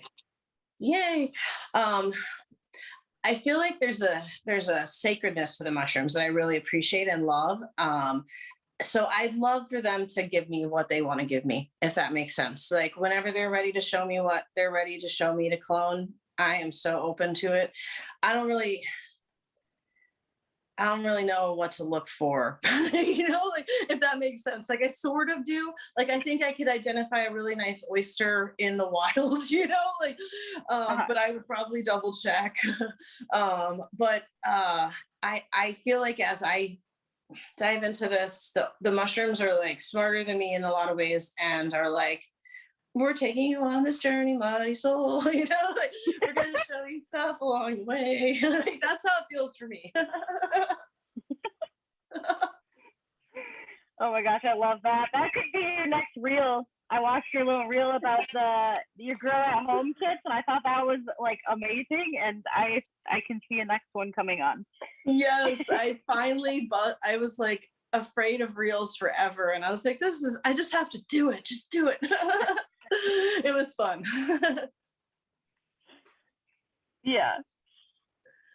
Is there anything else that is on your mind that we haven't touched on that you want to share about? No. Oh, one other cool thing that I think in the years to come that will be a fun follow-up thing. I love the idea, like I said, of closing the loop on the whole process in general. I just switched to a Unicorn Bags is who I get my bags from, and they just came out with a biodegradable plastic bag that I just switched to that I really love. So it's a little harder to use, a little more delicate, but all in all, it's a great bag in my opinion. It works just as well. You just gotta be a little carefuler with it, which I'm totally fine with. And so I've switched to a biodegradable bag, all biodegradable. I'm using all of the substrate in the garden, and that'll keep continuing to go into that. At some point, I'm going to have to find other uses for it than that, but we'll get to that bridge when we get there. Right now, I'm able to use all I have. But another thing that we're going to experiment with, and again, this is probably not till next year, is we want, we've always had greenhouses because we did our own starts for years and years and years. I love greenhouse work. It's a big thing for me. So we love the idea of filtering the spores out and then feeding the grow rooms, the CO2 into the greenhouse. So we're gonna have a greenhouse right on the other side of the grow barn that we're feeding that CO2 air that's coming out of the grow rooms. It'll be going into the greenhouse eventually, so that we can have, it'll just be a small greenhouse. It'll just be enough to do like a little bit of starts for us. And some fun tropicals. I think that would be really fun. But that's another thing I'm really excited to experiment with in the future, is kind of that closing the loops on a lot of these cycles and kind of finding ways for everybody to fit together and have harmony on the homestead, on the farm, and so that's going to be my projects the next couple of years, is finding ways to close the loop. So we'll ... to be continued. You guys have to check in with me in a little bit. Yeah, so we would love to come back around full circle and do another Myco Hangout, or even a shorter check-in if you wanted to see how your whole progress is going in a year. If that's interested to you. That's what we want to do with Erin too, with the cooperative. Yes, super interesting to me. I think that is a fascinating idea, feeding the CO2 to the greenhouse. I do not know of anyone doing that. Have you seen that before? I haven't. No, other than some permaculture design books. I have never seen it in real life in action. So it'll be a first. It'll be a lot of room for error. And, filtering out the spores is going to be a task for sure, but not one that I can't handle, especially because I live with an HVAC tech. Yeah. That's my ace in the hole too. I have to give a big plug to him. He is, this would be unaffordable in a lot of ways because I don't have a lot of money. This would be affordable in a lot of ways if it wasn't for his skill set. So I have to plug him. Well, you're not balling after being a vegetable farmer for 20 years? What? Quite the opposite. I have eaten well, though, girl. I have eaten well. Yeah. Well, that's good to hear. Will you be trying to grow an avocado tree in this greenhouse? Oh, I wish. No, it would never fit. I want lime, I want kefir lime. I want a solid kefir lime that's there for me always. Yeah. I want some good ginger, Yes. Yes. William is wondering why you would want to filter the spores when you're doing feeding it into the greenhouse. Yeah, I think the plants would probably maybe enjoy them, but me breathing it in would be rough. A little bit of spore to breathe in is fine. A lot of spores to breathe in is not fine. It's not good for you. It can make you sick. I haven't personally experienced that, but I know other mushroom farmers have. They've been in their grow tents too often without a mask on, and they get kind of a flu-like thing going on. It's also messy. Spores are messy. They are messy. And so it would just coat, I think, the inside of the greenhouses and the vegetables eventually in spores. So they would have to be filtered out for it to be a long-term sustainable thing for sure. And that would be, and there's a lot of spores, so that would be the most difficult part of that whole process. I think maybe in terms of having to change filters really, really often and trying to come up with some kind of reusable filter, which I don't know if that would be even possible or realistic, but that would be the biggest hurdle for that one, but not anything that couldn't be figured out. That's for sure. I think these messages are going to me, but he also asked, even if there's airflow in the greenhouse, do you still think it would be an issue? I didn't living in this grow tent or using this grow tent, I wouldn't have thought so. Now that I grow in a grow tent and I see how cumbersome cleaning the spores is, I think it would just be too much in the greenhouse. I think it really would collect on everything too often, that it would just be even, even if 80% of it was being blown out, still 20% of spores like collecting all over your stuff all the time, that you're constantly having to like clear off of stuff, is more than I really want to deal with. But again, I have never done this, so it's going to be an experiment, that's for sure. And maybe there will be, if you're chucking air across there, but then during the warmer months you can't do that, like you're closed in and stuff like that. So that would really only work during during the colder months you're hunkered in. So that would really only work in the warm months. So yeah, I think filtering is going to have to be the way. At least we'll try and see. Ryan had a suggestion for filters. He said electrostatic filters. They're reusable and easy to clean. Nice, great, that's awesome. Those will be nice to look into. And I was going to say, seeing reishi spores go all over the place. Someone described it in their grow room as like, once they were spraying down the walls, they felt like it looked like blood dripping down the wall. And the pink oysters too. They leave a pink, it's a very pink spore. It is like, it is a thing. Are there other topics in mycology that you're interested? Well, you touched on cultivation. You're interested in foraging and wild cloning. Are there any other like niches in the mycology world that you're interested in, like mycopigments or making dresses out of mycelium? Yeah, I feel like that stuff is so advanced for me right now. I'm in kindergarten. I love that stuff, and it's really interesting for me to read about it a little bit. Especially particularly the packaging that they're making with mushrooms right now. They're making, wouldn't it be so cool if I could grow my own packaging, like that the mushrooms come in or whatever. It seems like it's a pretty darn involved process to get to the where you're actually making good, consistent packaging. But I've looked into it other than like little bits of stuff, but no, mostly for me, the bioremediation stuff is really what has me the most fascinated. The plastic eating, the garbage, just like the garbage in general. At Urban Roots, that is the Boggy Creek, or at least the East Farm. Now they have several places, but back in the day, it was just only on the east side. And Boggy Creek flows all along the side of the Urban Roots property, and it hits the Colorado at the edge of the property, actually.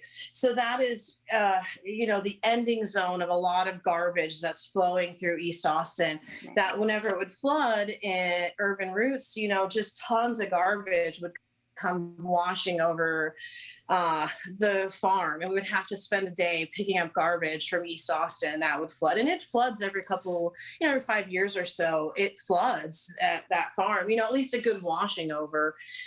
And so it really opened my eyes. I think at that point when I was farming, and that's when I was reading Mycelium Running, that really kind of opened my eyes to the garbage, just the garbage in this world and how it's destroying our beautiful nature's places, and how mushrooms are so adaptable, and they could be such a wonderful, easy solution. I don't know, easy, but a viable solution for a lot of this stuff that are totally untapped, like completely untapped, in my opinion. And so that's something that really, like, particularly is near and dear to my heart. Watching soil just get trashed by trash is hard for me as a farmer, but, as I get into this, and I'm sure I'll get into more interesting stuff. Yeah, I am wondering if that Jesse Knoller with Humble Fungus that you were talking about earlier, if he would be a good person to have on or have as a workshop to help kickstart our Central Texas mycoremediation. Because we already have the Myco Research Station, so there's a spot in East Austin. And so does he seem, my question is, does he seem like because I don't know him, like a good person to reach out to and like help us kickstart something. Yeah, I don't know him either. He's in outside of Denver, Colorado. He posts like 10 to 20 Instagram posts a day. He's like very forthcoming with his information.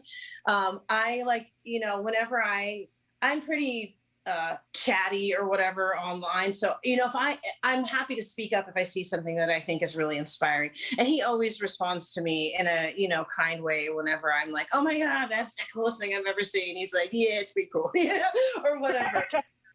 He's it seems like quite a character. I can't say that I'm not though. So, you know what I mean? Like, I think you take all mushroom people with a grain of salt to a certain extent, you know, like but I don't know him and I have never actually had a conversation, like purely fangirl Instagram style here. Yeah. That was like an awkward question putting you on the spot, but I was just I love it. I think it's a about good the question. topic. And he, in my opinion, is doing the coolest stuff with that I have found, you know, like he's really doing it. And I'm just like, oh my God, that's so cool. I think we have the energy, the community's building. Like we could totally do some cool projects like that all over Central Texas. So yes. Yeah, let's do it.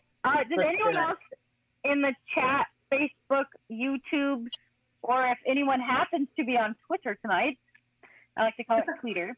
So if anyone is on those things and you have any questions, chime in now because we're wrapping up with a wonderful Marysol. It was very nice to meet you. Yeah, it's so awesome to meet y'all. This is, like I said, a dream come true for me because I've been kind of fangirling on y'all for a long time. So I feel super honored. I can't believe we have fangirls. Like, what? It's me. That's awesome.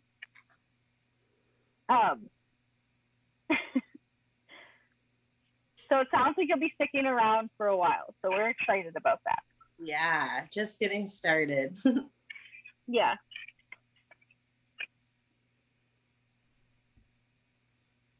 Okay. I was going to say, this is like a random last question, but Ryan also has an electric All-American, and I'm wondering, I've heard good things about it, but maybe for our fans, our other fangirls, you can like say why you love it so much over the regular old stovetop one.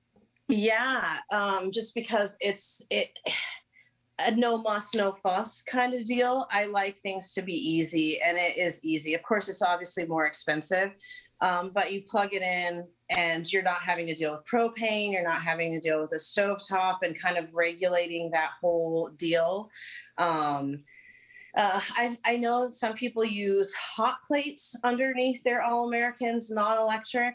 And I have heard mixed reviews from different online sources and chat. There's all kinds of like chat forums online, not all kinds, but you can go on forums and there's mixed reviews on people using hot plates, the consistency of the hot plate as their base for the cheaper All-American that you would either put on a gas burner or your stove or whatever. For me, as I need this to be as easy as possible. And for me, that is the easiest, you know, like I've used pressure canners for canning vegetables before, so I know how they work.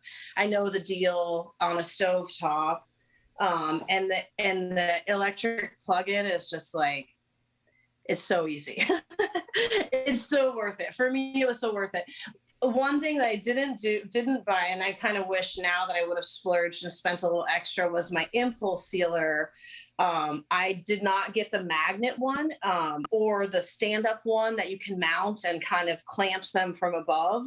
I got the cheaper one, and I wish I would have splurged and gotten the one with the magnet. That'll be my next splurge item, I think, is a magnet sealer.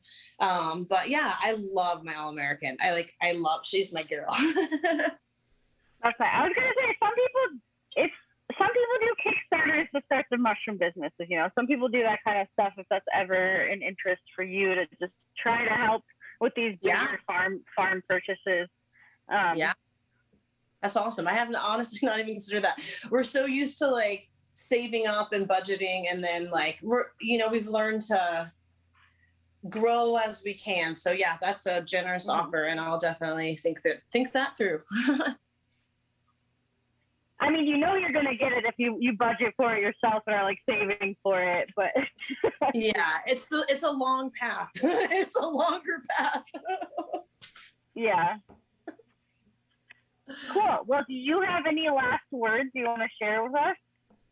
Gratitude. I have a lot of gratitude for you guys. This is such a cool forum.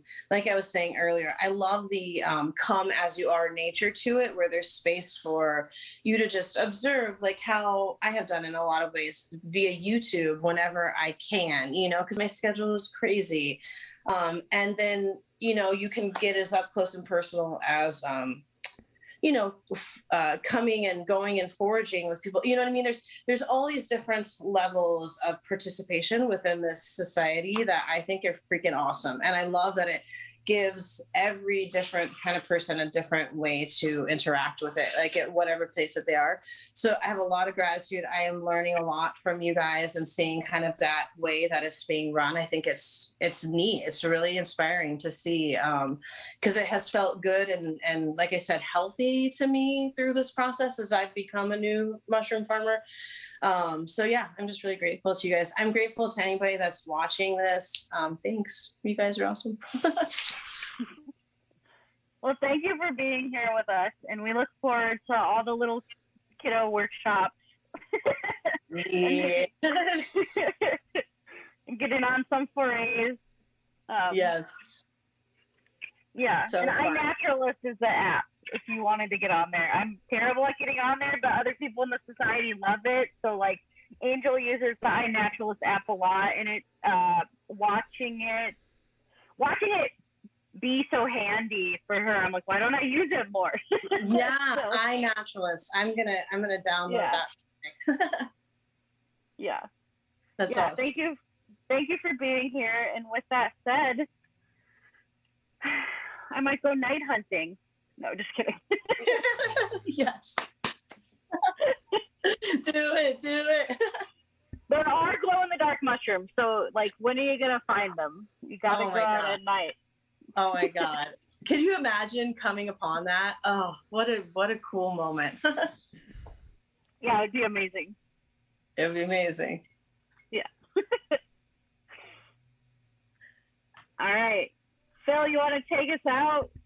I don't have an ending yet. Yeah, You're my first. This is the first time I've done this, so thank you for being here with me. Yeah. Yay! We're Great like job, first time Allie. together. Yeah. You did a really great job hosting. I appreciate that. That was good job.